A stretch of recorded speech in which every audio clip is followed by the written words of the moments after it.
Yo, my people, StormWarning is back in the building. Once again, boy. A Black with my man Groove. He got his groovy whiskey going. So you know what that means. We in the cigar, so we in for fire show tonight.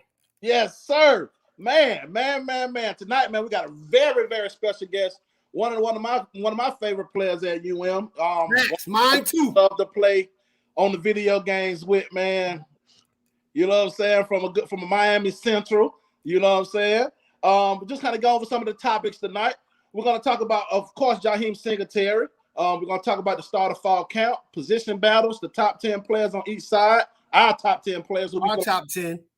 Also, we're going to talk about my favorite running back, my favorite UM player ever to come through the University of Miami. That's my favorite as well. James.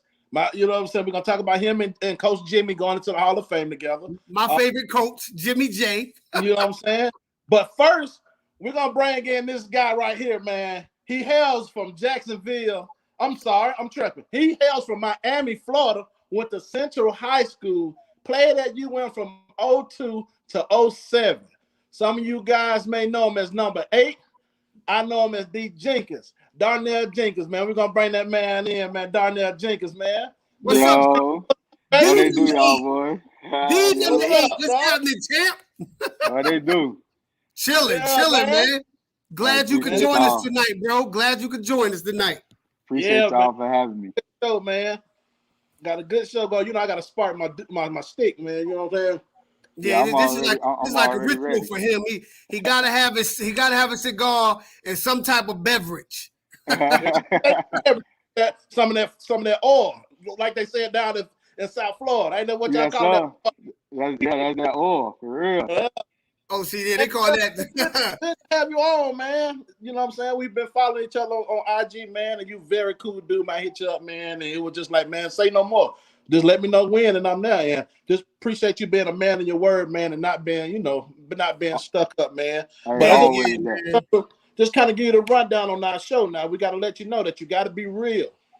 That's the only thing. That ain't no question. You to be real. Straight talk, baby. Straight talk. That's what we want. Got to give you that straight, raw, and uncut talk. You understand what I'm saying? So yes, sir. We can take it there when it comes to that. Well, you feel what I'm saying? But first and foremost, man. You know what I'm saying? I just want to kind of read off a stat that's something I don't think we had in a while. As a freshman, man, you averaged 20.2 yards of return. Man, we haven't had that in a good while. But you know why though? I had that 4 on the other side of me, man. They ain't want to kick to that 4. That has to, man. That's true. Yeah, you know what I mean? I don't think we had that since Duke Johnson, and that was how many years ago? You feel me? Yeah. So, kind of go over some of your attributes, man. You was the number 27 receiver coming out of high school. Back then, the way of recruiting is now, it just kind of picked up when we was coming up. So I think a lot of those numbers are mixed and screwed because you were on the all Miami-Dade team, and you had a lot of accolades. You played on the I think it was the Florida and California. Florida, Georgia. Georgia. Yeah. Okay. Yeah. So personally, if you make those type of teams, man, you're a top. You top 5. I mean, they couldn't really categorize my rankings because if you look back, I punted, I played quarterback, played running back, played receiver, played safety, I played corner. You know what I'm saying? I returned kicks, You was an athlete. You feel me? So they just probably positioned me like that for the college recruiters and stuff like that. Right. You know what I'm saying? Yeah. So I had a choice to go either way. Or OID when I came to the U. You had offers from UM, Florida State, and NC State. You know what I'm saying? So what made you choose that U? Man, I grew up a Florida State fan. My uncle played for Florida State. Me and my cousin went to Cass City. I went to Central, but we agreed to go to Florida State together. Bobby Biden walked in the meeting room at Central, and he was like, "I love that number 1, but he just small." He was like, he's a good athlete, but I don't think that he's big enough to play in college are fit our program. So it was time for us to introduce ourselves. So everybody stepped up and you know, stated their name and their number. I stepped up, saying I'm number one, Donnell Jenkins. He was like, "You Donnell Jenkins?" I'm like, "Yeah." He said, "You look so small on film. Why don't you come on a visit?" I say, "No, I'm good. I already made my mind up." So, you feel me? Yeah, baby. Yeah. You can throw shade at me. I'm good. I don't want to come. Yeah, I said I'm good. Then he was like, "Just come on a visit. You will love it." No, I say, "No, I'm good. I already got my mind made up." I just went to Florida visit and NC State visit just to steal the jerseys. So I want you to remind the people now. At this time, this is 2002, right? Facts. Okay, 2002. So 2002, we're talking about this. This is when my and Florida State was at the height in football. So y'all gotta kind of go back in time a little bit and understand what we're talking about, how prolific this is right now. You right? Yeah. This is not the Bobby Bowden team where they was going 8 games. Right. He ain't telling no scrub. He ain't telling no scrub team and no scrub coach, "Now I'm good." He telling a team that's buying for a national title, "Now I'm good." And mind you, Big East kicked both of us out because we were beating everybody. Exactly. You feel me? Yep. So that's when, like, you feel me? That's when all that team swapping conferences came about because of that. You feel what I'm saying? Yeah. So once again, Miami was the originator of putting these conferences together because we was kicking tail. Facts. And they said, "Y'all got to get up out of here." Facts. Schools got tired of wasting money. So hold on, Groove. Hold on, real quick, Groove. I want to piggyback off of your question real quick. Who was your recruiter? Your main recruiter? Who's your main recruiter at Miami to get you to the U? Man, Trick Daddy, Uncle Luke. hey, boy. Hey. Shout out to Trick Daddy. Shout out to Uncle Luke. We appreciate it. Them boy took us to the 1-2. You feel me? No boy took us to the road. That boy, it was over. It's over with. You see, you don't really see Trick rep for you, but he didn't rep it like he, you know what I'm saying, used to. I know if he's older or whatnot. Nah, he got a lot going on though. He got TV, he got businesses. You know what I'm saying? He got a lot going on. So. I'm a big Trick fan. I got to come down there and on his restaurant. That's called what? Sunday's Finest? Yeah, Fire. Yeah, I saw that. Hey, I was just bumping the U song that he made the other day. hey man, ain't no U song was better than our song. That bro, our song made history. That 7 Flow Crew, man. You feel me? What? Oh yeah, we made history with that. If you only knew. Shout out to Trick Daddy. That's that boy seasoning right there. Y'all got to get that, boy. Some of that. Okay, definitely got to get some of that. That thing fire. You put it on anything. Okay. Shout out to man. Y'all in Miami, y'all go check out his restaurant. Go ahead, go shout out to God, man. Go shout out to OG. Yes, go shout him out, man. Thug.com, baby. Yeah. Yes, sir. One of my favorite albums. Man, but also just kind of, like I said, what was one of your favorite moments as a player? Like what was like man, okay, hey, this is a memory. Man, the memory was rest in peace, man. Sean Teller, boy. God damn, boy. He got reversed against Pittsburgh. Like, I remember that play. Bro, I wasn't really playing like that. You feel what I'm saying? I was only playing majority special teams. But man, bro, like the see this dude play how he play at safety and practice how he practice and never practice special teams like that. They just come in the game, get that reverse, and house call that thing, man. Like, bro, Sean, like, this dude was special, bro. How was it? Piggybacking off that, that's why I love this so much, because you think of questions on the fly. How was it playing with Sean Taylor, being an offensive guy, having to go against? Listen. How was I got a heart of a lion when I put that gear on, right? So, like, he literally, whether you got on shells, full pads, whatever, he gonna hit you. If he got on the helmet, he gonna hit you. So that's how. If you watch my high school film, that's what I was. I was a DB at receiver.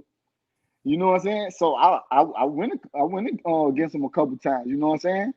And the funniest moment, Coach CJ told me to run a post, and it was cover 2, and when cover 2, you're supposed to convert the post to a go. Mm-hmm. So I ran the post, and he drew it up on the board and said Donnell Jenkins run a post against cover 2, Sean Teller at safety. Donnell Jenkins run the post, and Brock Berlin throw the ball. Sean Teller hit Donnell Jenkins. He said, "Now the ambulance gonna have to come airlift you off the field because Sean Teller don't put you in the coma." And he said, "Now Donnell Jenkins' mama asking me what happened to my son. That's because he ran the post against cover 2. He got hit by Sean Teller, and now he in the coma." So how was it also practicing and being on the same offense with Andre Johnson and the Kellen Winslow Jr.? Man, watching Big Dre them and K2 them, man, listen, that when I came, we was getting ready to play against well, I ain't play, but the Ohio State. Right.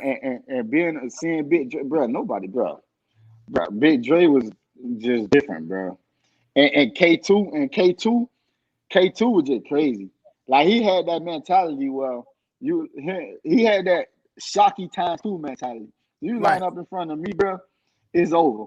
Big Dre was quiet but deadly. You know what I'm saying? But them boys, man, bro, playing with them boys, it just gave me more motivation, and I was ready for them to leave, so I could do my thing. So, question: you was in the locker room when that infamous "I'm a soldier," bro. You know I was right next to him. Remember, I almost ran the kick return back that game. Yeah, but Kevin Everett got in my way and knocked me down. Yeah. So I was right next to K2. I was the one laughing because he was talking about Pac-Man. Pac-Man kept cutting him low. And Pac-Man Jones. And he got mad, and him and Pac-Man kept exchange of words. And K2 was like, they trying to hurt me out here. They don't want to see me go to the league. You know, so when they put the cameras on him, he was already hot. Because he was already talking about it. You hear me? Right. Exactly. And he just went off, bro. I was crying. He said, I'm a fucking soldier. hey, that boy do that jujitsu and all that. He be doing all that blocking. Yeah, man. K2 was crazy, man. He do all that jump, man. Sorry about the situation he in now. And man. Yeah. It's sad, yo. Him. Yeah. Also, my favorite players that come through Miami, man. It just lets you know, man, life just throws so many twists. So many curveballs at you, bro. Yeah, yes, sir. You can be at the top and fall easy. So talk about since we have, I was just gonna ask him how it was like playing from 02 to 07. Oh no, go ahead, ask him. Go ahead. So how was it like being a Miami Hurricane from 02 to 07? You got 5 years of so many memories, man. A lot of people forget a lot of people forget that from, a lot of people only remember the 01 Miami Hurricane team. Right. You know what I'm saying? And they think after 01 and, we got cheated on from, y'all got cheated. I say we because I'm a Hurricane at heart. Right. They got cheated of the Ohio State game. That was did get cheated. We did. But after that, people just make it seem like the year after Miami went 6 and 7. Nah, remember 03? 03, we was number 1 or number 2, but we lost to Georgia Tech because remember the field we ain't had no lights.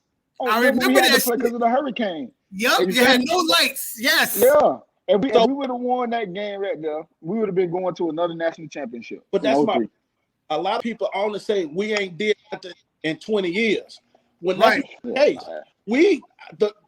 the Hurricanes, you were in the prime, the peak, yes, and sir. Started to mellow out a little bit. So can you kind of explain to us the transition that you saw that transition from that almighty we coming to kick everybody's ass to now we hope to get it. We hope to win. We make it. The peak started with Coach Coker Coach Cristobal, Coach Say that name again. Say that Coach name Cristobal. again. Coach Yes, Cristobal. yeah. You're great. All right, you can go ahead now. Coach Kehoe, Coach Saul. You definitely Coach Saul. You Yeah, feel me? Kehoe. Linebacker coach son played for the Gators. But it started with the coaches. They let us do our thing without buddy balling. We basically they position themselves when it comes to bench and all that. Okay, we already knew who was starting. So being now, okay, if Dre starting, he knows Sko behind him. I know I'm behind Sko. You feel me? We ain't need the coaches to tell us that. You know what I'm saying? So it wasn't no buddy balling. It was straight hard-nosed coaches. And all we needed to do was do our job. And they separated their job from our job. And they basically let us play, let us have fun. They basically like sweatsuit. We want to wear sweatsuit, we can wear sweatsuit. You feel me? And then it became a shirt and tie school, which that ain't never been to you. You So feel what I'm saying? When did it become that? When did it become Shannon. a shirt and tie? Coach Shannon, you feel me? Coach Shannon basically what he tried to do was it was me, Lance Leggett, it was a couple guys that was left over from Coach Coker recruit. You feel me? So what he did was he shitted on us. Excuse me, but yeah, he shitted on us to make the people that he brought in parents happy. You feel what I'm saying? So with Sam Shields and all them coming, you know what I'm saying? That's why the program went down. Remember, we went 5-7. Yeah. You feel what His I'm first saying? year, It went 5-7 because he was trying to play his guys that he brought in that they have no experience. He was playing them as freshmen. When you got all this experience and knowledge and everything on the bench. So the program started to fall when he brought his rules, shirt and tie. You gotta look presentable. You gotta do this. Man, look, listen. I graduated in 3 years. My next 2 years, I'm focusing on football. So you put me on the bench when I was going back and forth with Kevin Johnson. You feel me? Then I tore my knee. Yeah. That you 06 and then you came back in 2000. You feel me? Yeah. So I was going back and forth, and he was telling me I'm focusing on the draft. What every college player focus on the draft. Other than you go to the U school and all that is you get your paper, whatever. Yeah. But you getting by because football is really what you there for. You feel me? He was trying to turn it into a shirt and tie school, and all swagger just went away. And that's when we started to fail. We lost swagger, we lost passion, we lost the fight, we lost everything. Even the speeches was different. We didn't have Entree Road boosting us up. We ain't have K2 boosting us up. We ain't have Sean Teller prep talk. We ain't have Jonathan Vilma prep talk. We ain't have Vince Wilfork prep talk. It was just quiet in the locker room and we walking out. Ain't nobody ready to play. So what happened? So my thing, because you was there, what happened with the Coker? Because the year he got fired, y'all went with 9-3, I think. Yeah. It was It was like 9-3. So what happened? Like what? What was the determining factor of him being let go? What? It boils down to the banners, to them fans, the banners. They start paying for them banners to fly over the stadium saying fire Coach Coker. Because now mind you, 9-3 is a losing season for the U. You feel what I'm saying? If you don't finish in the top 3, that's a losing season. You feel what I'm saying? So question: do you feel like that team up the road went through the same thing when they started doing the Jimbo? What they did the Jimbo when they had their little run, when they started complaining, and that's what we went through. I feel like we went through that first because we went through that first. We were so used to winning 11 and 12 games. We one down season, they want everybody fired. So they put on the big wigs, and then you get rid of a coach that had it stable for a minute. Now you got somebody in that's just taking it. It ain't better than what you thought it was gonna be. Pretty much what Florida State did with Jimbo. They was up from 2009 to 2014, and then you got rid of them. Now look what they're at. Now look where they at. Facts. So being that you're there, you were there, right? Yeah.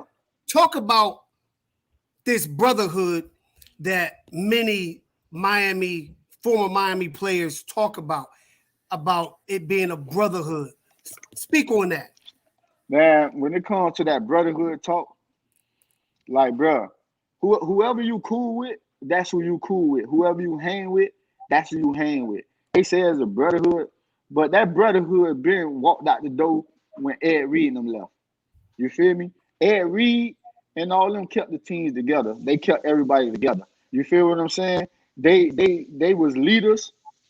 They set lead by example. You feel me? And the team had to be a certain way. When they left, bro, you go in the locker room, you got the kicker hanging with the quarterback, you got the holder hanging with the linebackers, like people who you know, like, and none of us like really like, all right, we finna buy the FIU together. We finna do this together. You feel me? It wasn't nothing like that. They say it's a brotherhood, bro. But you cool, you brothers with who you cool with. If you ain't cool with everybody, bro, like I ain't even know everybody on the team. Like I can't sit up here and tell you the team name. I was cool with scout players. You feel what I'm saying? Like I can tell you more about scout players than some of the people that was actually on the team. So that brotherhood jump, man, that's BS. I kind of agree with you on that, because I feel you on that. Yeah, because when I was in college, because I played from 04 to 09, so I kind of feel you on that. Because we didn't really have a lot of leadership, and it was more like cliques. Yeah, definitely. And I definitely get what you're saying on that. Because I played from 97. I played from 97 to 99. So I get you. Definitely. But I wanted to ask you because that's what you hear. It's like, yo, we a brotherhood. We tight. Everybody's on the same accord. So we got D number 8. So I want to ask D number 8. About and all you got to do is go to an event where they have alumni. Get that field pass or whatever. If I'm there, I invite y'all to see what's going on. You feel me? And you will see certain people talk to certain people. Certain people won't even greet certain people. You see what I'm saying? So if it's a brotherhood, everybody gonna greet each other. Yeah, everybody gonna shake hands and break bread with each other. Yeah. Whether you play before me or after me, you feel what I'm saying? Right. But just for the simple fact that we all played this game together. We got that in common, so we know what it's like. We practice on Green Tree practice field. So if anything, we got that in common. So when I see you, it's gonna be what's going on, brother. What's up, fam? Right. And you got some people won't even greet you, but some people feel like they bigger than you. Like it's a lot of egos and all that. You feel me? Got you. So let's read some of the comments. See if anybody in the comment section has something to ask or anything to say, so we can kind of interact with them, so we can kind of answer some of those questions. Not too many questions, just comments. What comments you got? I can't see it. We got, thanks to Bobby, got that one. Love watching you as a Jit, so he gave you props right there, Jit. And then here's one for when you were talking about the third leg Greg. Third leg Greg. My name is G Reg. Hey man, listen. When that verse got wrote, that boy first thing Greg says, man, I'm gonna get killed. My father gonna kill me. I'm like, man, go ahead, man. Like you feel me? I'm like, man, go ahead. And see, poker was so cool. Everybody thought that we got in trouble. I can talk about it now because I don't care. Everybody thought we was gonna get in trouble, right? Because it made ESPN, it made everything. So all Coach Coker was like, man, listen, if you young and you come to the U and you ain't trying to have fun, you don't need to be here. That was our punishment. Right, facts. So now one of my I can't. It's probably one of the best games that I enjoy watching you play. Is the North Carolina game at Chapel Hill, where you single-handedly almost got that win for us, bro. Yeah. Like, yo, you was a man on a mission. It was like you went to the coach and said, "Don't give no one the ball but me."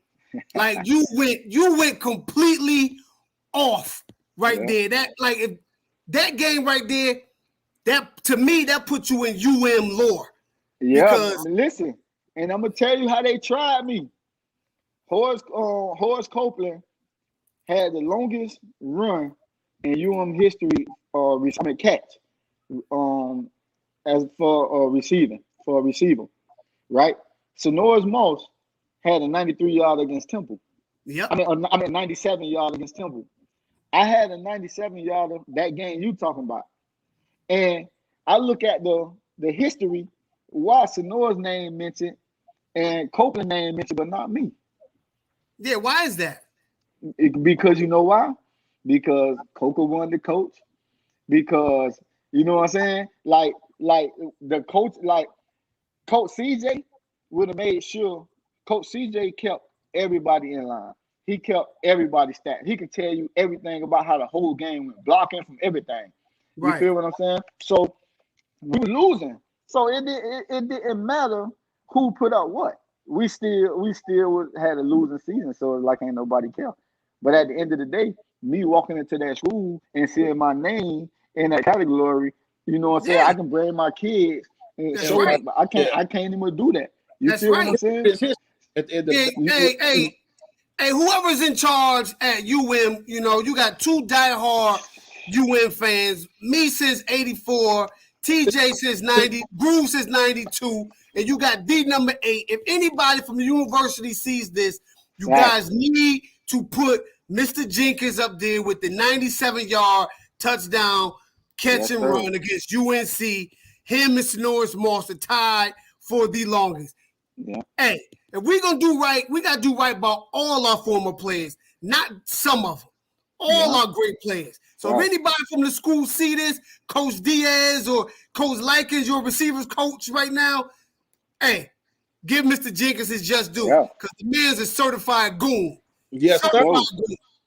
So question. So how do you feel about the current state of the program right now? I don't know how much you be around, and I mean, from your eyes and from your ears of what you hear and what you've been seeing from the information you have. What is your current opinion about the current state? For one, Swayze gone.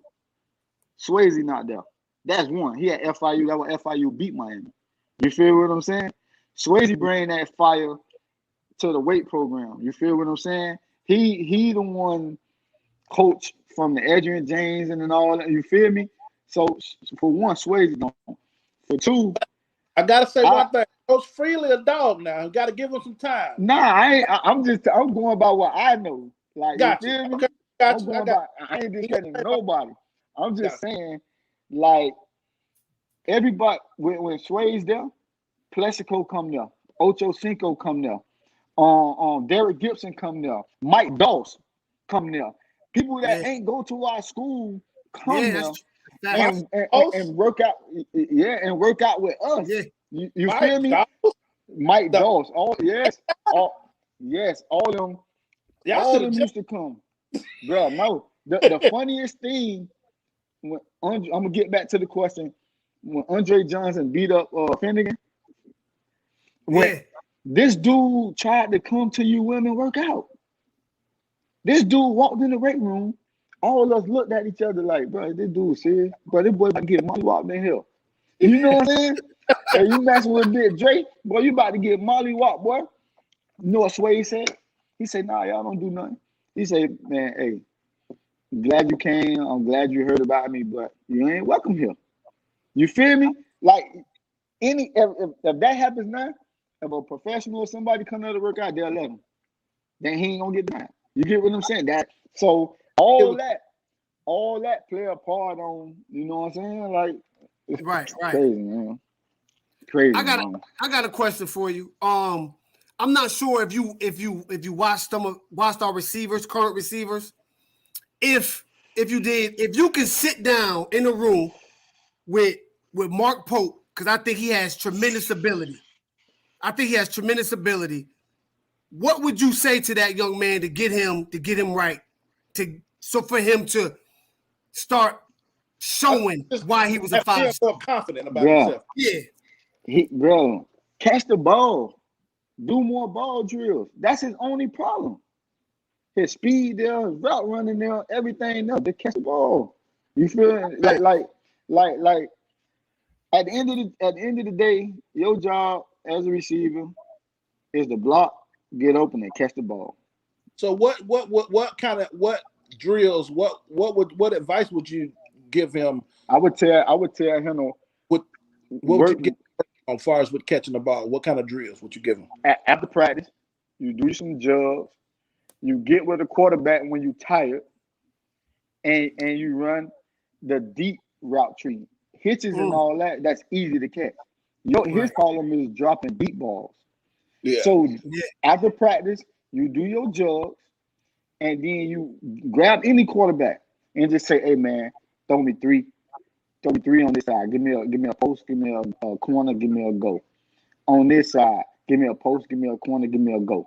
You feel what I'm saying? While you tired, but do it full speed. And if he overthrown, run back and do the route over. Catch all 6 of them. All 6 of them, and that's when your practice over. That's what I tell him. Y'all hear this? This is coming from D number 8, a goon at the wide receiver position, giving y'all some advice for free. He could be charging y'all for this right now. So you young receivers, if you are listening to this, I don't care if you're in high school, college, or youth, you hear this, do what this brother is telling you, because when you're tired, you gotta focus. You gotta focus more. Yeah, facts. Right, man. And Jitterbee. It's a little bit, man. We're gonna keep you on as long as you can be on, man. You welcome to chime in on some of the topics we're gonna get into. Okay. We kind of first we're gonna talk about, everybody is very happy that they seen Jaheim Singletary decommit from Ohio State. I hate saying that damn name. Right. Mr. Singletary, 6'1", from Riverside High School in Jacksonville, Florida. 5 star. At that. He's real tight with T-Rod. You feel what I'm saying? So it's looking really, really up in Miami's favor. Hey, Groove, when we say tight, you got to mention he's tight like a wet rope with T-Rod.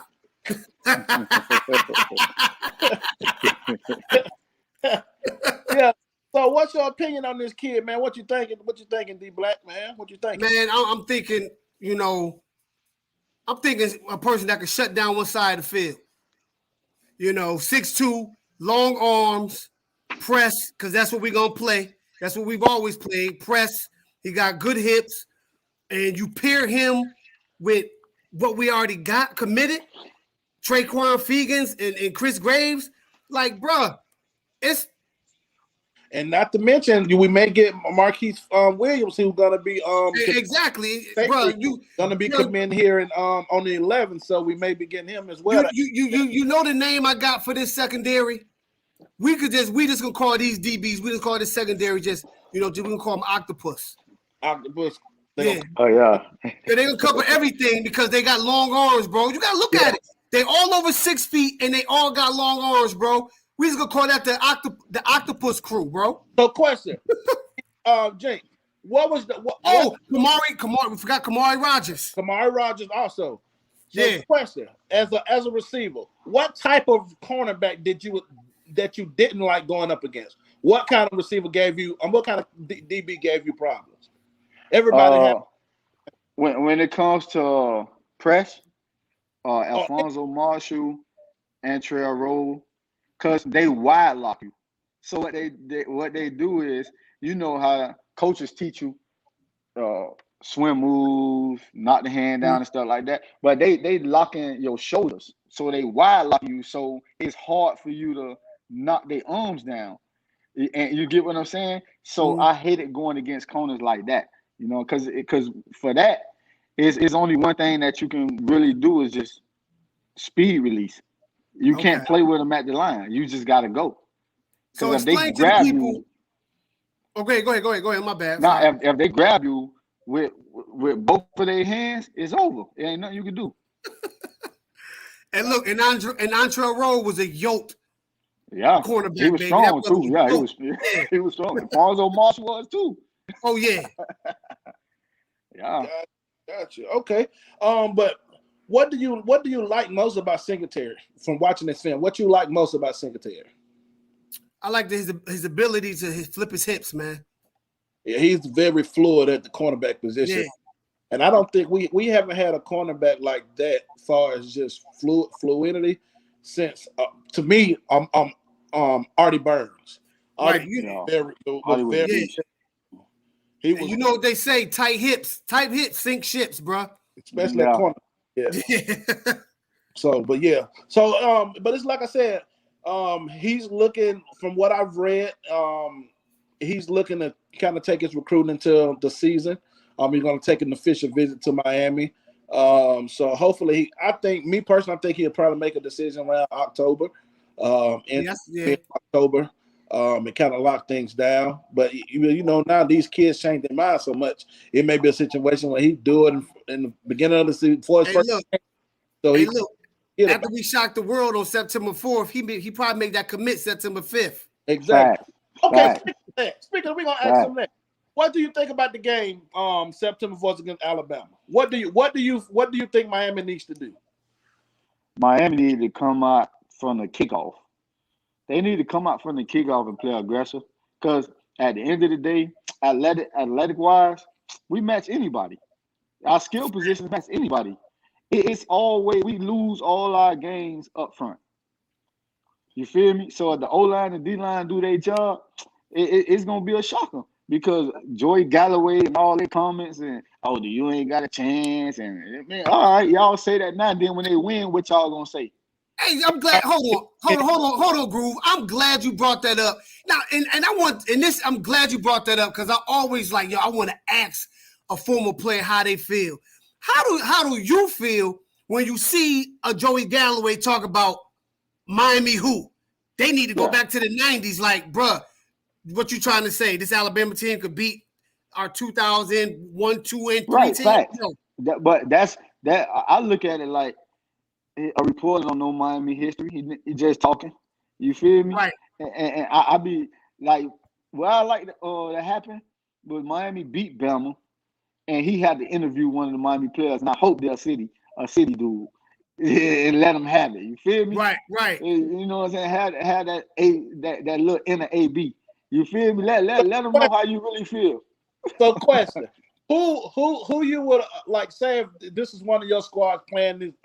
If you was on the squad, if one of the past teams was on the squad, what player would you want Galloway to interview from some of the guys that you played with? Who you would see interview when we Vilma? Yep. JV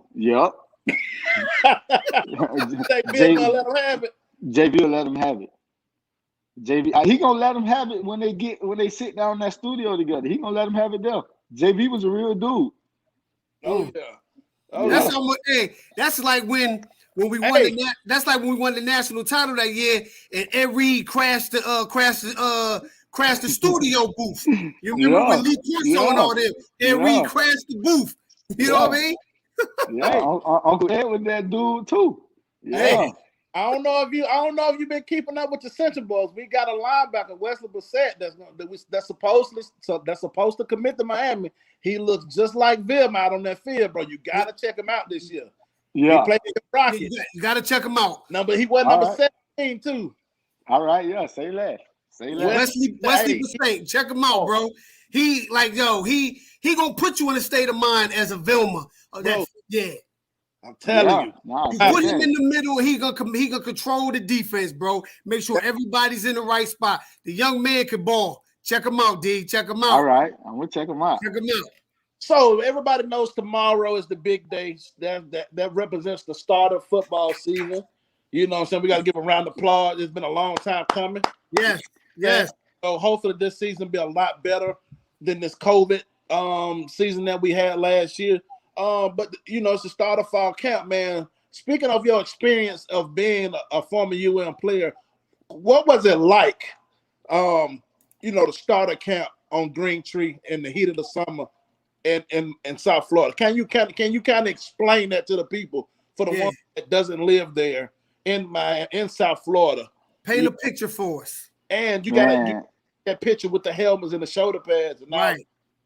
First off, you start off with a white helmet. Ain't no U on it. You feel what I'm saying?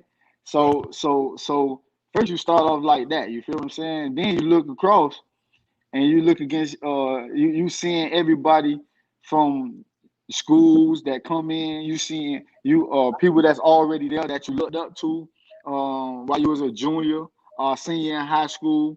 You know what I'm saying? And then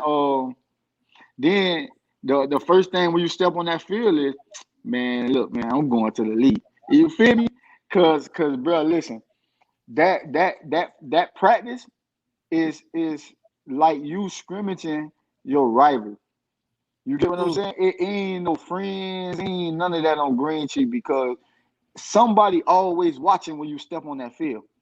So that picture is you can't let your butterflies, you can't be nervous, you can't overthink yourself, you can't do none of that. That picture that you gotta have when you step on Green Tree is lights, camera, action, man. Let's go.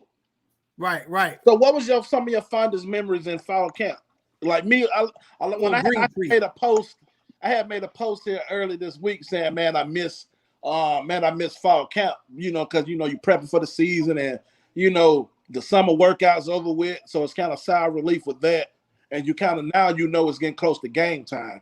The biggest thing that I love playing college football during fall camp was you kind of see who the transformation certain players made from the summertime from the winter workout to the summertime to now. Some players get faster. Some guys that you're going against that they used to breaking off or running over, you can't really do that no more because they got stronger and got faster.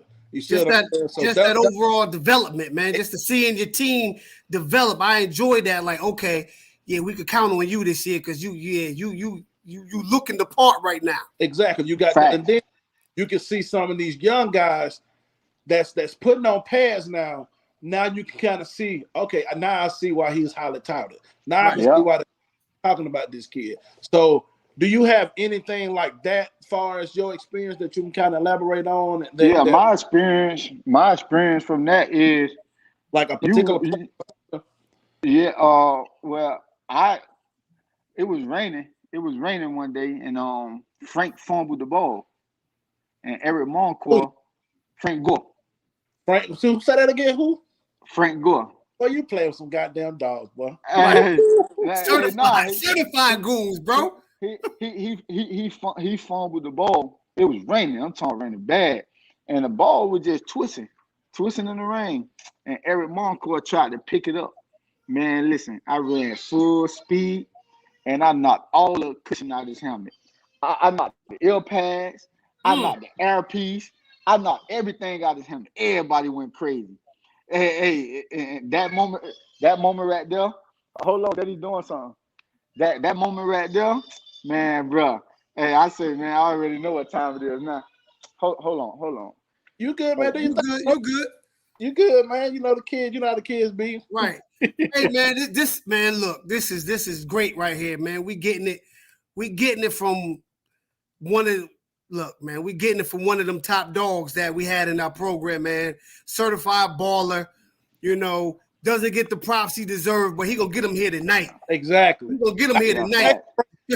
NCAA with number 8 Jenkins, with Hester on the outside, him on the inside, right? Throwing against the linebacker, and I'm finna throw that crossing route that nobody can stop on the NCAA, and I'm taking him to the house. That's it.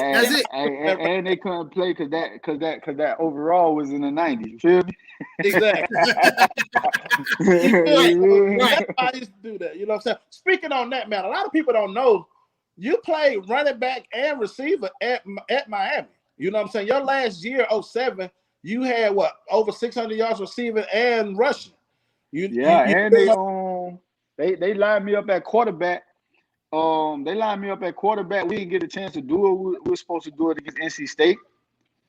But they lined me up at quarterback, and I had a couple option routes where I can either throw. We had all seams. We had a couple routes before Percy Harvin. Yeah, you feel me? But me, I mean, I threw the ball some in high school, but in college, man, hey man, when I touch that ball, I know it's go, man.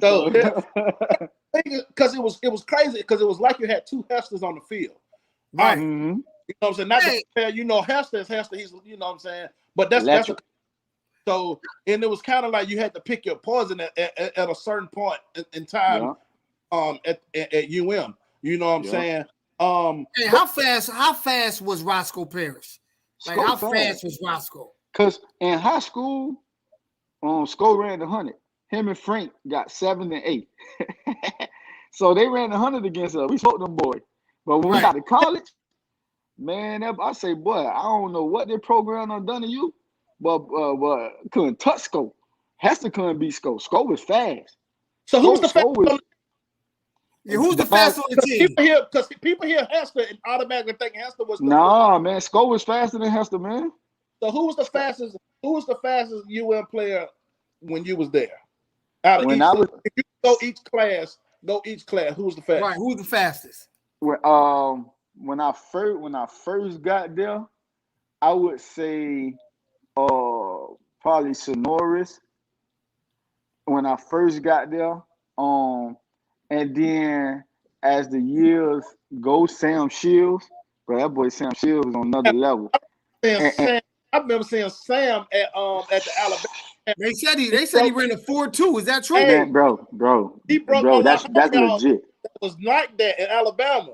Yeah. I don't want to put your name out there, Pee Wee, but he brought my boy Pee Wee out at the Alabama camp. He was like, he came back talking. He was like, man, there's some dude, man, named Sam Shields, man, from that boy fast. Sam was fast. Sco was fast. Sonoris was fast. See me. I get him in the 100. Hester was fast too. Hester was quick and fast. He just moved so fast it make him look like the fastest on the team. You feel me? Right. But like I got second place in the 100 at UM. Oh, you feel what I'm saying? And yeah, I got a medal. I stood on the podium. Okay. I beat all them boys. You get what I'm saying? Okay. But on that field, Sco, Sonoris, Hester, and Sam Shields. Yep. I can see that. People sleep on Sam. And another thing, I don't think Randy did Shields right. Did who? I don't think he did Sam Shields right. Just my opinion. Nah, see, Sam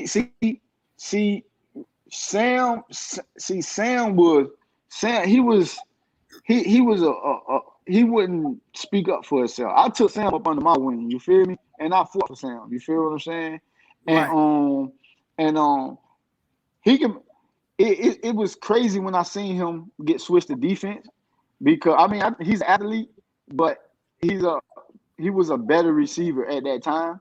Yeah. But yeah, they didn't. I ain't gonna say they did him wrong. He just don't. He just don't speak up for himself. You know what I'm saying? He quiet. He quiet. You know what I'm saying? We got a question. Got a question for you. We got a question. Basically, they asking if you was on the staff or the head coach with the beginning with the season starting tomorrow, pretty much what would you say to the team knowing who you're playing in the first game? What would you say to him? Your speech. We got to go out there and set an example. We got to prove to the nation that the recruiting that we do and that the team that we are, and with that U on the side of our helmet, no matter who we line up against, we busting their ass. Point blank. I like it. Hey, man, I like that. Man. I like it. Set the tone early. Fact. Set it early. So we're going to go into the topic real quick, man. Like I said, you can kind of chime on this too, based off the players that you know. But position battles, man. What position battles are you looking forward to, A-Black? And then everybody want to talk offense, which is great, right? I mean, it's the receiver battle. I want to know who gonna emerge as that third wide receiver. Who gonna stake claim to that? Because we already know who's 1 and 2. Yeah. That's Harley and Rambo. We know that, right? Yep. Who is 3? Who's three? Is it gonna be Pope? Is it gonna be Wiggins? Is it gonna be Keyshawn? Is it gonna be Restrepo? Is it gonna be one of the freshmen? Is it gonna be Redding? You know, Redding, Michael Redding? Is it gonna be one? Is it gonna be Jared Payton? Is it gonna be Herschel? Yeah. I think Pope. I think Pope. See, that's who I think it's gonna be. I mean, and I like the fact that Pope is playing in the slot now. Mm-hmm. In the slot, you know, and you know, my guy is Keyshawn Smith. I'm like, that dude. He's not Mr. 5, Dre. All right. Have you seen? Yep. But he puts me in that mindset, like, okay, because he's tall and he can run. He ain't built like Dre though. Like, you know, Dre was a grown man out there at receiver. Dre was 235. Yeah, Dre was like a safety playing wide receiver running the 4-3. Fact. But I would love to see, Pope come out and silence a lot of naysayers and ball out this shit. You know what I'm saying? Yeah. I really want to see Pope ball out. And if you ever check the StormWarning show, brother, I want to see you. I want to see you progress. Wiggins, I want to see you progress. Because it's not like y'all don't have the talent and the ability. Just catch the ball, baby. Y'all get open. Yeah, they get open. Yeah, they get open. Yeah. So yeah. I would throw this out there. I would say because they've made big plays. I would say catch the ball and clutch moments. Because they've won game for us. Yeah. Has killed Florida State the last 2 years. He's been the best receiver on the field against Florida State. Pope beat Virginia Tech last year. Virginia Tech. Mm-hmm. Even like Pope remind me of Dorsett. Exactly. He got the speed. He got all that. You know what I'm saying? But you got to catch it in those clutch situations. You got to. You know what I'm saying? Another position battle I'm looking forward to seeing, bro, on offense, the right tackle spot between DJ Scaife and Jared Williams. I'm looking to see who gonna stake claim and claim that right tackle spot. So what's your two on defense? My who? What's your two positions? Your two position battles on defense you're looking for? Look for. If you don't, that's fine. No corners. I'm looking to see. The freak is going to be cornerback 1. I want to see what Blaze look like coming off the injury. I want to see what Blaze look like. I've always been a Blaze fan. You know, I like Blaze. What about Bandy? Bandy? Yeah, he's like. Well, Bandy's gone. Oh, he's gone. Okay. Yeah, to Corey Couch, and then you got DJ Ivy, right? So I want to see that battle right there. Couch more likely we know Couch is gonna be in the slot. Yeah. So I want to see, you know what I mean? And look, put like this: whoever wins, whoever starts, they won it because you got 2 new DB coaches, T-Rob and DVD. So ain't no favorites. And not that Mike Rump played favorites, because I like Mike Rump, and he's a great teacher and developer. So, Did you play with Van Dyke? Huh? Jake, did you play with Van Dyke? We can't hear you. Can't hear you.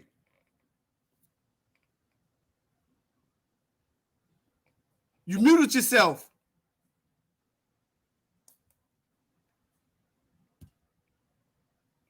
See if you can unmute him. I can't.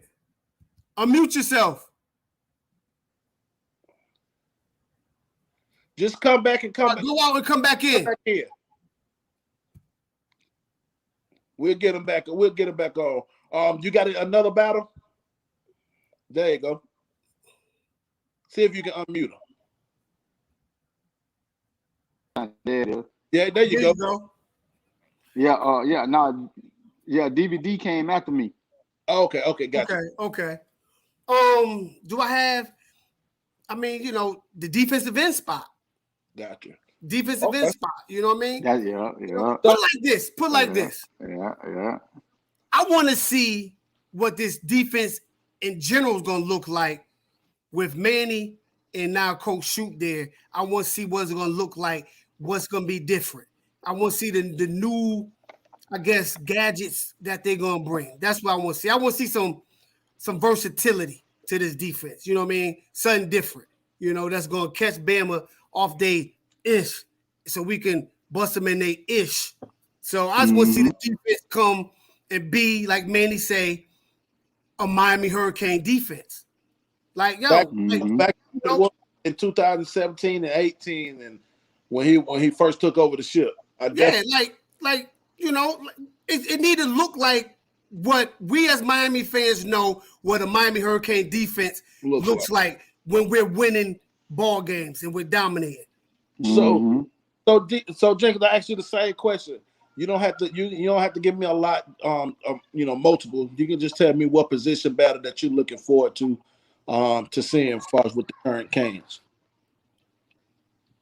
Linebacker. I want to see what them linebackers gonna do about you, because that's an important position, and Miami always produce great names at the linebacker position and with attitudes. That's true. Yeah, so that's a good one. We didn't. That's a good one right there. What you say, linebackers? Excited. Yeah, I am excited to see about what linebacker is going to step up and take over that middle position. But for me, like I said, I kind of pick it back. I'm not going to go deep into it because you already picked the first one. Is the third receiver spot? That's one that I have. That's the one that I have. That's on this. But for me, I want to see who's gonna win that backup quarterback spot. That's a good one. That's a good one. If TVD or that boy Garcia gonna take over that? Who's gonna become that second guy to come in case something happens game one or throughout the season? That's the battle that I'm looking forward to. That's a good one. Backs, we got three guys that I don't care which one of them starts. I just know we got three studs back there. Yeah. And far as me on the defensive side, I would say that strong safety position. Okay. See what guy gonna step up at that strong safety position? Is it gonna be Hall? Is he gonna get beat out by Amari Kitchens? Or because they're still gonna give Amari Carter some looks at that position. You know what I'm saying? So James Williams, he's coming in. So I want to see who's going to step up at that safety position. And you know what, bro? And it's not really position wise what I'm about to say. I want to see an attitude from the defense. Yes. You know what I'm saying? I want to see the attitude. I want to see a defense go out there and play with a chip on his shoulder, like, yo, they doubting us. Like, I want to see them play with an attitude. Like, we come in here to kick ish, take names, go hang out with your girl and get dinner at your table. That's what I want to see. Gotcha. Defense, bro. I feel you on that. So, question, Jenkins. So, who is your favorite? What's good? Who's your current favorite Cane to watch? To watch now? Yeah. I like Harley. You like Harley? Good pick. I love Harley, man, because he was a 3-star guy. Everybody overlooked when he came in. Everybody was thinking about what was the kid we had from St. Louis? Jeff Thomas. Everybody was looking at Jeff Thomas to be that guy. Yeah. But Jeff was Harley really has stepped up his game, man. Hey, Groove, real quick, speaking of Harley, right? It goes back to what we were just talking about, what we were looking forward to when we play college ball coming into the fall. And Harley represents that young man who started taking it serious. Not saying that he never did, but working out a lot more, developing his game, working on his craft to improve his game. Now he's a bona fide leader of the team. Exactly. And much respects to you, Mike Harley, for that, man. Big ups to you, brother, for taking that leadership role and starting to train the younger wide receivers, what Mr. Jenkins did for Sam Shields, what Brother Darnell did for Sam Shields, taking these young dudes under their wing and showing them the Miami way. Yes, sir. So we got 2 more good topics, man. This was going to be kind of fun. If you want me to, I can go first on this one. But the question is, and you can kind of give, if you can, Jen, you can give your order of players also. We're going to give our top 10 players on each side of the ball. So I'm going to start at number 10 for my side. Number 10 for me would be Mallory. Mallory is the number 10 player on the offensive side of the ball for me. I think he's gonna have a great year. He probably could be up to the top 5 by the end of the year. But number 9 on my list, I would have to say Charleston Rambo, number 9. Number 8, I would get Von Donaldson because we need that. I think he's one of the best offensive linemen that we got. I think he's gonna work wonders for us. One of the best in the country, bro. Yeah, exactly. I would say Don Chaney. It's not. I think I said 9. I'm in number 8, right? Yes, sir. Don Chaney, Jr. Number 8. I had him a spot higher. It's funny you say that. Number 7, I would give to Charleston Rambo, number 7. Number 6, I would give to Corey Gaynor. I think he's gonna be he has the most important job right now, commanding the offense. One of the most important. Number 5, I would have to give that to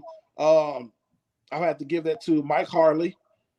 Number 4, did I say Charles? I don't think I said Charleston Rambo. You did. You said him already. I said Charleston Rambo. Yeah.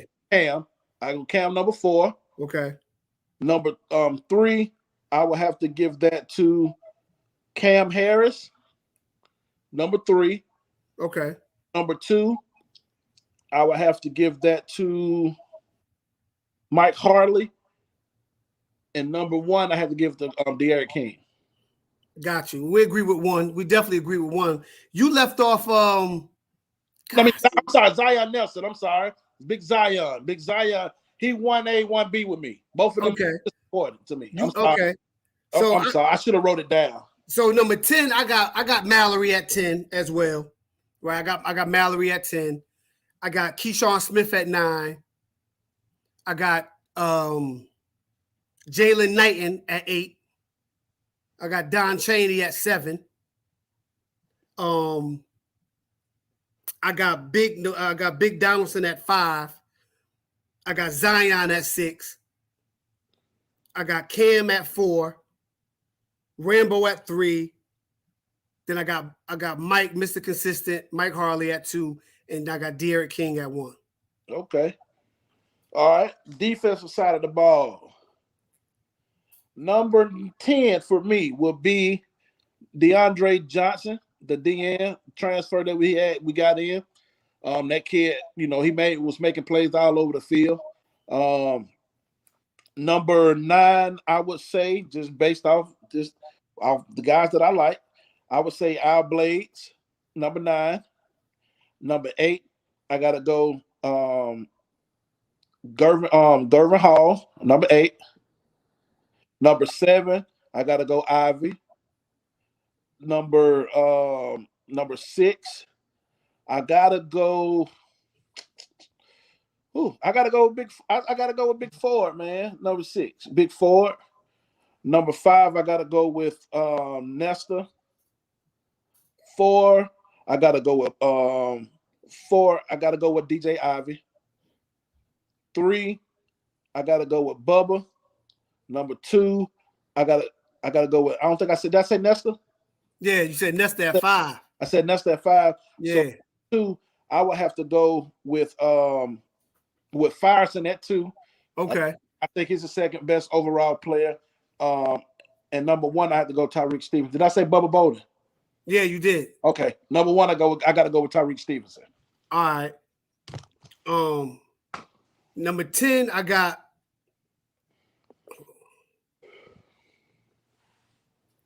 Amari Carter at 10. I got Jafari Harvey at 9. Mm-hmm. I got Takori Couch at 8. Big Couch. I sound like Little Couch. The Chihuahua. I got Al Blades Jr., the Al Blades Jr. at number 7. I got Jared Harrison Hunt at 6. That's a good one. I got Nesta at 5. I got Mr. G. Frierson at 4. I got DeAndre Johnson at 3. I got Tyreek the Freak Stevenson at 2. and I got Bubba Bolden at 1. Yeah, I can't go wrong with that. That's a good list too. I like that. Do you have like 5 players that you like, ranking them? You don't have to give me 10. You don't have to give it. Just give me 5 good players that you like. You can rank them in order. I like in order. It don't have to be in order. Blades. I'm going with Blades 5. I'm going with Couch 4. I'm going with Harley 3. I'm going with King 2. And I'm going with Bubba at 1. That boy a beast. Hey, Bubba. A beast. Ain't nothing wrong with that, man. Right. Hey, Bubba could have played with y'all, bro. Hey, that boy a beast. That boy like Hey, that. look. And we're going to put this... Give us a couple of players that you think could have played with on y'all squads back then that you could have... You said, oh, yeah, that boy would have been a starter for y'all. It can be offense and... A starter? Offense and 2 on defense. Well, just could have played, could have played, not a starter, but could have played. I want starters. And played significant reps. Give me starters. King. You think King? he would start QB? He would have. Yeah, we had Kyle. Yeah. Kyle, we had Brock Berlin, first Dorsey, but then Brock Berlin. Yeah. See, he would have started over DC. Yeah, exactly. He would have started over Brock Berlin. He would have started over Kyle Wright, and he would have started over Kirby Freeman. Thank you. So put some respect on King's name out there in the nation. Put some respect on that man's name. Yes, sir. So who else you got? Get 1 more on offense. Give me 2 on defense. Who could have played with us? Harley. Who would have started? My years. Harley would have started. Think Harley would have started? Yeah, man. Yeah, okay. Harley would have started because, like I said, with Coach CJ. Offense. If you got 1 more offense, give me 1 more offense.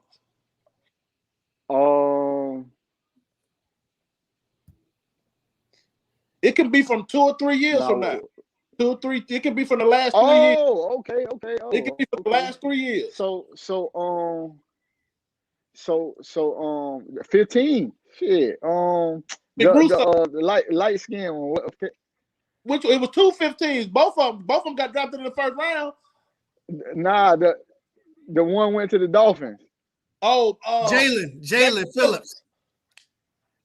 Okay, got Jalen Phillips. There you go.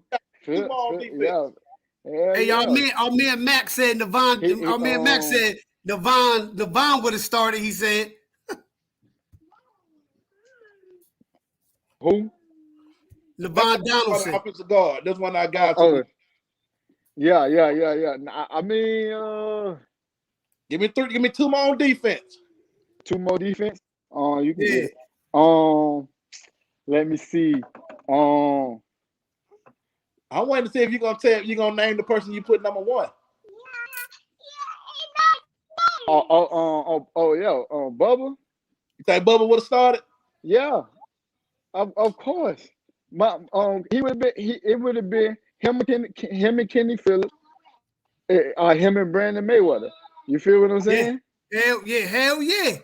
Facts. You know what I'm saying? So yeah. The reason why I asked that question, because a lot of people feel like none of these current players can play with those older Kings teams that were good. When I be trying to explain to people, like, these players are great too. They just didn't have a lot of the circumstances that the guys back then. Y'all had squads back then. Yeah, and if you look at our running back history too, after Frank and them left too, you had DJ Dallas and you had Homer too. Them boy was some gangsters back there back here too. And I'm gonna get your opinion on this. And I said this, and I got a real feel for this. Right. I said that if you put Duke Johnson back there on that 2001 to 2000 on that 2001 team with all those guys, I think he could have came out on top as the starter. What do you feel? How do you feel about that? I disagree. 2000. I disagree. Yeah, no. Hey, what? That boy, So Duke Johnson. That boy Willis. Duke Johnson. Hey, listen, you had Willis, you had Frank, you had Jarrett Payton, you had Tyrone Moss. God bless the dead. You had after I that, love Moss. then, but before that, I don't know. 2001. Do you think Duke Johnson would have been the starting running back on any of those other teams?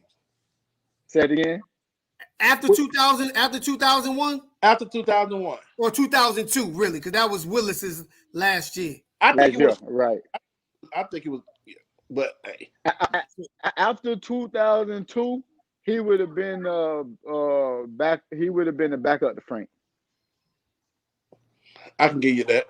I can see that. He would have played a lot though. He would have played a lot. And look, this is the fun thing about this, right? That you got somebody like Duke who is great, Miami greatness, and you're saying he wouldn't, this is the fun thing about this, man. It's like this shows you how great Miami was or is as a program, but don't get it twisted. Just because we may say, well, Duke wouldn't start for the 2001, 2002 team, doesn't mean we don't like Duke. Yeah. You know what I'm saying? We don't like Duke and we don't respect him. We love the Duke. We love the Duke. Man, Duke can do what Willis and Frank can't do, though. You see what I'm saying? Duke can he's a true running back receiver as well. Right. And you can create a mismatch, motion him out wide against a linebacker. He beat him all day. Yep. We didn't do that with Frank, and we didn't do that with Willis. Nope. Jason Gathers. So Jason Gathers was similar to that, but Duke was more electric. Duke was more on Hester level as a running back than anything. Right. So you got to give me one more person on defense that could have started on those teams back there. You got to give me one more person from the last 3 years. Man, from the last to be honest with you, I like Quarterman. Shaq. Thank you. Quarterman, he was a beast, bro. He was a beast, bro. A lot of people underestimate Shaq. Exactly. A lot of people underestimate Shaq, but guess what? They appreciate him more now that he's going. They appreciate what we had, that stability in the middle. Because they got you get used to having 4 years. You having the kid for 4 years, you kind of get used to him and thinking that it's better on the other side when it's not. He just made it look like that. Yep. You know what I'm saying? Mm-hmm. So, you know what I'm saying? So, man, how do you feel, man? Speaking of, like I said, the current past, the greats and things of that nature, man, how do you feel about Edgerrin James and Coach Jimmy Johnson going in the Hall of Fame, man? Two K's on the same day. Me personally, man, I grew up an Edgerrin James fan. He's my all-time favorite football player ever. I wore the number 5 because of Edgerrin James. I grew my dreads because of Edgerrin James because I wanted my dreads to hang out my helmet like EJ. You know what I'm saying? I tried to replicate my game after Edgerrin James. I watched Edgerrin James film every day growing up and in high school. You know what I'm saying? It's amazing. I'm amazed just being able to watch him from college to when he first got there at the Colts to see his progression and the rushing yards and what him and Peyton was able to do. And the way that he still was able to keep up that same steam that he had from college to keep that going throughout his career, man. And it's just a major props to him, man. He really was really a one of my heroes on the football realm besides Kobe Bryant. I just looked up to him, and that's one of the people that I really have to meet. I know he be here in Atlanta all the time. I got to go to his one club out here so I can try to meet him.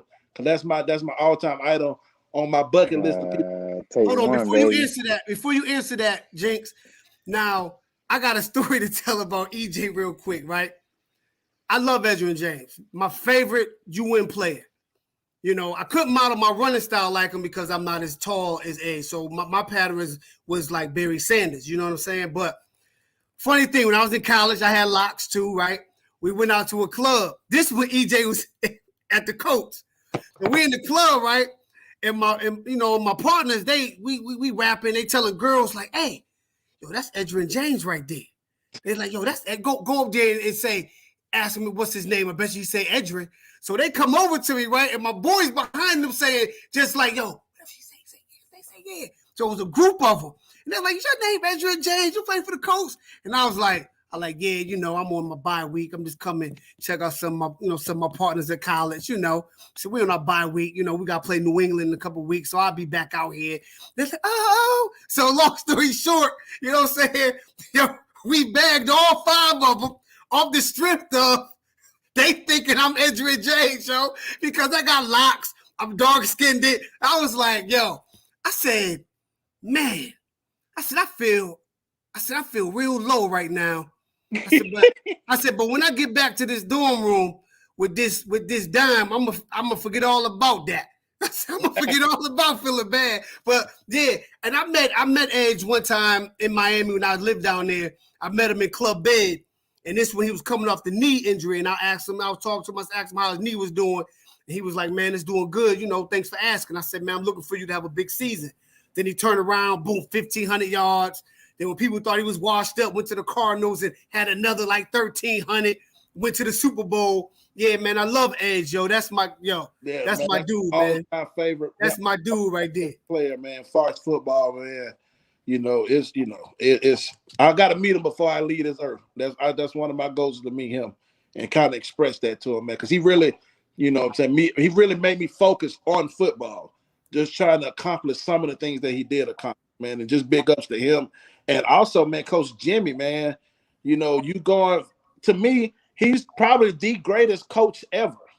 You know what I'm saying? A lot of people want to give it to Nick Saban and things of that nature, man, but Bobby did it at both levels, man. Hey, do me a favor real quick. But Groove, look up Jimmy's record at Miami. I think he lost maybe 4 games total.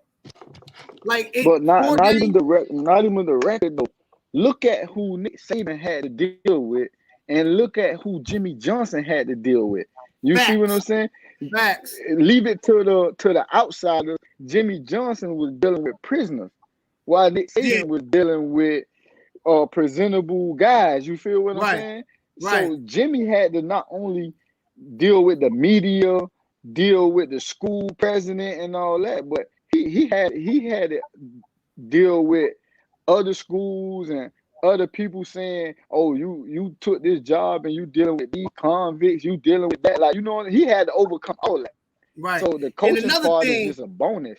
Another thing, cats don't give Jimmy credit for. Jimmy was the architect of that 4-3 in speed, bringing speed to the defense. Taking bigger linebackers and making them D ends, and taking big D ends and making them D tackles. Like, Jimmy was the architect of that. But nobody wants to give him credit for it. Yep. But so you want his college coaching record? Yeah, at Miami, not at Oklahoma State, at Miami. Okay. Because look, see, I said that not Oklahoma State. See, because when cats talk about Nick Saban, they don't talk about when he was stinking it up at Michigan State. Yeah. You know what I'm saying? Mm-hmm. They don't talk about that Nick Saban. But while I pull this up, Jinx, give us your thoughts on Coach Jimmy and Edge, making it to the Hall of Fame. How you feel about that, man? Man, see, I'm happy. I'm happy for both of them. You feel me? Edge, I ain't get a chance to play with him, but I've been around him plenty times, and I've been around him so much, and I built like a little small bond with him, that people thought that he called me his little brother, because I had the dread and I had the grill. So like, well, we going around campus, son, and they be like, "Edge, who that is?" He be like, "Oh, this is my little brother." They believe him, like, you feel me? And I'm happy for him, because he show his face. He show his face a lot in the streets of Miami. You know what I'm saying? And he be doing a lot of positive things that like some guys that are from Miami don't do. You feel what I'm saying? And Jimmy, I mean, hey man, when you talk about the Canes, only a few coaches come up. and he one of those coaches. So he had a 52-9 record at UL. Yeah. Oh, he lost 9. And he was here for how long? From 85, 84, 85? Yeah, I think he was 88? He was at Miami For what, like 4 years? Yeah. And 9, he only lost 9 games in 4 years? Yeah. From 1983 to 91. No, he wasn't in 91. He was in Dallas in 89. It says the first four court between Jimmy Johnson took Jimmy to another level. Oh no. Johnson got close to championships in 85 and 86. I'm tripping. Yeah, because he was in Dallas in 89. That was his first year at Dallas when they went 1-15. Okay. But however long he was here, he only lost 9 games. Yeah. Right. Man, so right. Man, this is good, man. We really, really appreciate you, man, for joining us tonight, Jenkins, man. It's been a pleasure, man. You kind of gave us some insights on how it was back in the day. Salute the OG, man. You kept it honest.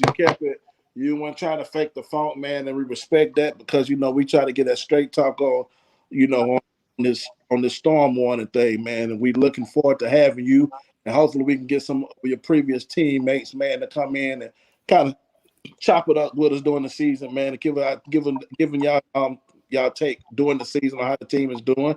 We got a question for you, Jink. Brother Jay Blaze said, did you play with Cooper? Greg Cooper or Willie Cooper? Hey, Jay Blaze, is it Greg Cooper or Willie Cooper? Which one? Greg. He said Greg. Yeah, I played with Coop. Yeah, he played with Coop. Yeah, I played with him. And that's all he gonna say about that. Yeah.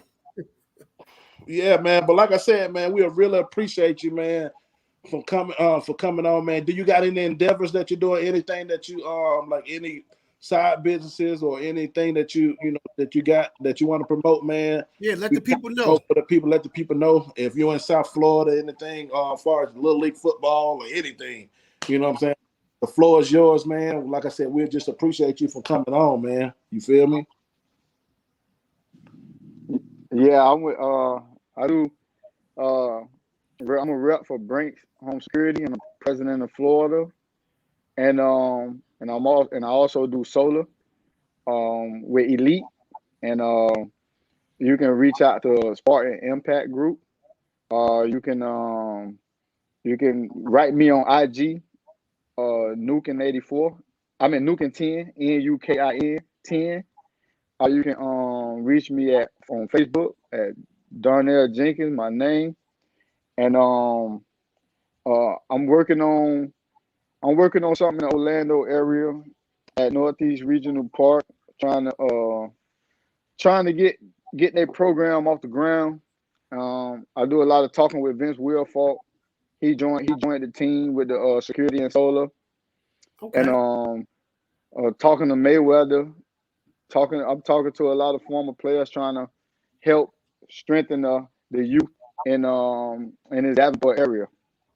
Okay, so what area are you located in, man? And I'm in Davenport. And I'm in Davenport in Orlando. Okay. I'm gonna hit you up, man. I'll be out in Orlando next week. Huh? I said I'll be in Orlando next week, man. I'm gonna have to hit you up, man. We can get some cigars. Man, yeah, that's what Mayweather do. He be at the cigar lounge. Mayweather up here too. Say no more.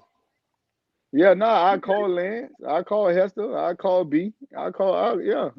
Yeah, we gonna link up there. Well, I hit you up. Shit. Yeah. I'm here. Tell the people about what you got. What you know what I'm saying. About what you got going on. Oh yeah, and I help college players find agents find marketing since it's legal now. I do that for loyalty above all. That's who Davin Cook, J.K. Dobbins, Scarlett, James Cook, all of them. That's who they with. I helped them boys out some. Eric Dunn and Zach Heller, and I help high school players. I send a film out to college coaches that I got born with, and help some of my guys from the crib and some of these high school guys get into college, get their film out there. All right, okay, man. Well, man, like I said, man, it's a pleasure, man, having you on the show tonight, man. We definitely not gonna be the last time. Definitely not gonna be the last time, man. But like I said, man, I just want to give a shout out to the U Network. You know, my guy Flo. Hold on, Groove. We got before we get to that, we gotta ask. Okay. D number 8. Yes, sir. What is your prediction of the game?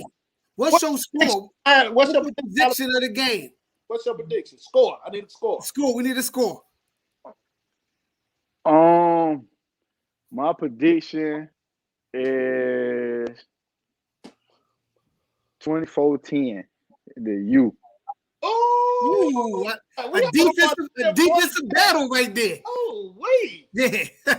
Yes, hey, Miami, Florida State rivalry week now. I'm going to get them boys TC. I'm going to get JR. I'm going to get some more of them Florida State guys. Now, I want you guys, y'all to come on here too. We got to get some of you more Canes up here. You feel what I'm saying? All right. Yeah, say less. Say less.